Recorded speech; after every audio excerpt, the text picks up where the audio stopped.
नेत्यांनी चर्चा करून हायकमांडला विचारणा केलेली आहे. हायकमांडचा आदेश आला की तो प्रक्रिया आज पूर्ण होईल असं मला वाटतं. पण हायकमांड या बाबतीत सकारात्मक राहील का? आता ते मला सांगता येणार नाही. आम्ही विचारूनच हा निर्णय घेणार आहोत. त्यांची भूमिका त्यांच्या मनात काय आहे ते मी आत्ता सांगणार नाही, पण आमच्या मनात काय आहे ते आम्ही भावना त्यांच्यापुढे मांडलेल्या आहेत. सुनेत्रा पवार या बिनविरोध निवडणूक व्हाव्या यासाठी एकट्याच लढताना दिसल्या. प्रफुल्ल पटेल असेल किंवा तटकर असेल यांच्याकडून कुठले प्रयत्न झाला ते दिसला नाही. सुनेत्रा पवारच सर्व नेत्यांशी बोलत असल्याचं एकूण चित्र पाहायला मिळालं. त्यामुळे ही निवडणूक बिनविरोध व्हावी की नाही या बाबतीत स्वतः राष्ट्रवादीमध्ये संभ्रम होता असं दिसतं. असं आहे, अजितदादा असताना विलिनीकरणाची जी भूमिका होती त्याला या दोन्ही नेत्यांचा विरोधच होता. अशी सर्वसामान्य चर्चा महाराष्ट्रात जोरात रंगली होती.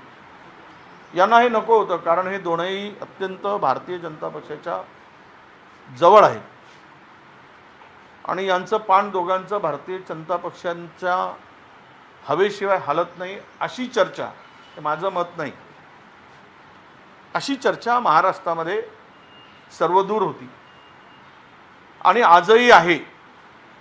त्यामुळे काल परवा जी कार्यकारिणी झाली त्यामध्ये या दोघांना अजूनही कुठलंही महत्त्वाचं पद राष्ट्रीय कार्यकारिणीमध्ये दिलं गेलं नाही किंवा पदाचा उल्लेख नाही.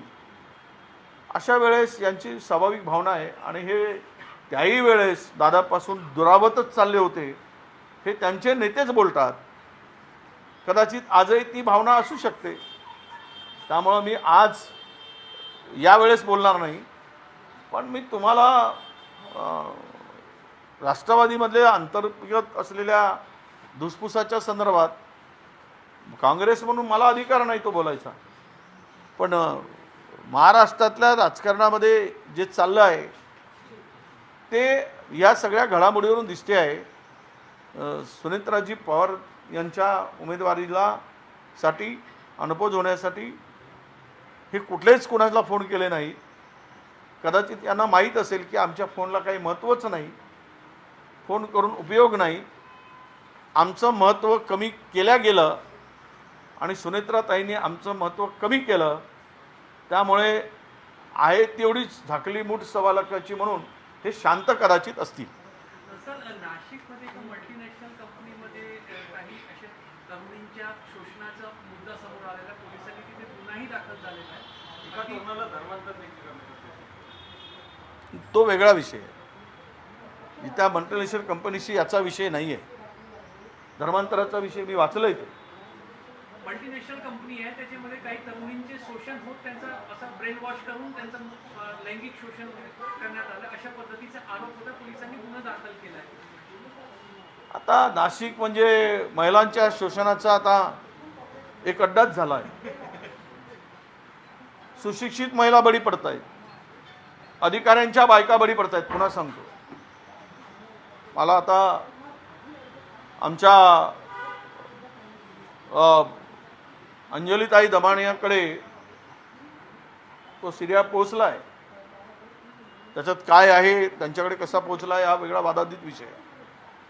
त्यांच्यानंतर दुसरं एक प्रकरण आलं, तो सुद्धा बोंदूच निघाला. त्यांनी 8-9 महिलांचं शोषण केलं. आता ही कंपनीचं प्रकरण आलं. अरे नाशिक सारख्या प्रगत शहरामध्ये मला असे भोंदू, आता तुम्ही म्हणाला धर्मांतर केलं गेलं, हा बिना धर्मांतर आणि हा खराती केला ना. हायकमांडला कळवणार असं विजय वडेट्टीवार यांनी म्हटलेलं आहे. उमेदवार मागे घेण्याचा आमचा निर्णय झालाय असंही विजय वडेट्टीवारांनी म्हटलेलं आहे. त्यामुळे बारामती पोटनिवडणुकीसंदर्भात आता पोटनिवडणुकीतून माघार घेण्याचा निर्णय कळवणार असल्याचंही विजय वडेट्टीवारांनी स्पष्ट केलंय.